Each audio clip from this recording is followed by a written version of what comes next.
We're going to hit back on some numbers we brought you at the top of the show. Hospitalizations due to COVID-19 in Iowa at their highest since early February. 355 Iowans fighting the virus in hospitals right now.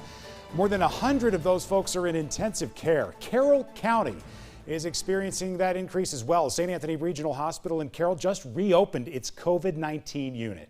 Here to tell us about the situation on the ground there, we have Dr. Kyle Ulveling. He's the Chief Medical Officer for St. Anthony Regional Hospital.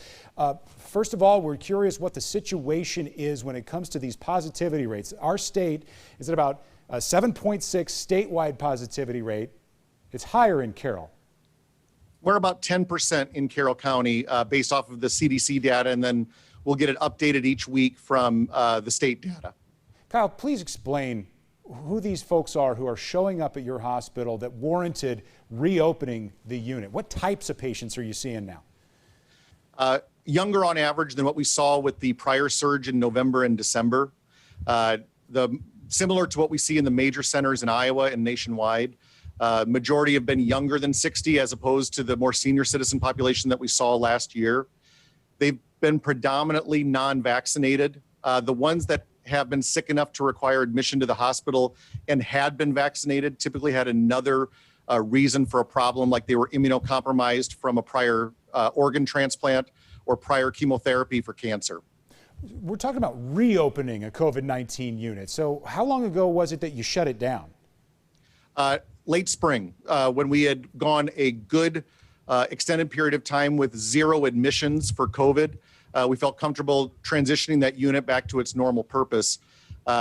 We still have had a few occasional admissions over the summer, but then in the last week, we had multiple admissions day after day, which warranted a dedicated unit again, both for the protection of the nursing staff, but also to provide cares to multiple patients. Yeah, do you see this accelerating, or do you think you've kind of hit a plateau that you can manage now, or how concerned are you that you're going to be able to meet the demand? We expect to have further cases both in the outpatient arena and in the inpatient setting over this month. We can use some of the international experience from the United Kingdom, but we can also use more regional data from what Missouri did. Missouri went through this surge about a month or so earlier than Iowa is experiencing it now. So we should expect increasing cases for the next few weeks of August. You pointed this, just a quick mention you made as we started this segment, that the CDC is the data you're relying on for Iowa's case numbers.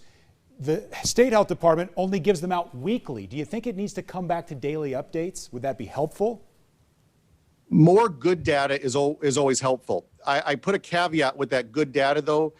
Our testing is very different than what we did a year ago.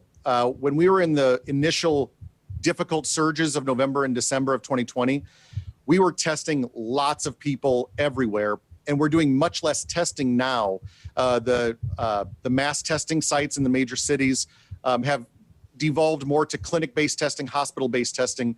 And then you have a fair amount of home-based testing that those reports don't necessarily get logged right away. So there is a caveat when we look at the data that we can't compare apples to apples compared to last year.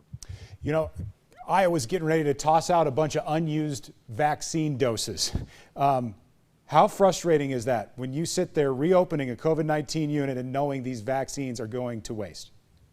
The inarguable statement from the medical community in Iowa is that the best way to get this over fast is by having a larger percentage of the population vaccinated than we have now, especially the younger age group of 12 to 50, which make up the majority of our non-vaccinated population.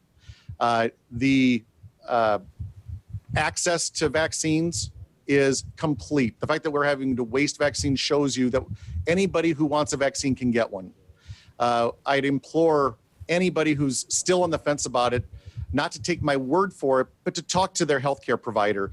There are some very limited good medical reasons for someone not to get a COVID-19 vaccine, but those are single-digit percentages. The vast majority of the people it's safe for, and it'll get us all out of this faster. Dr. Kyle Ulveling is the Chief Medical Officer at St. Anthony Regional Medical Center in the city of Carroll. Keep us updated on the situation there, please. Happy to.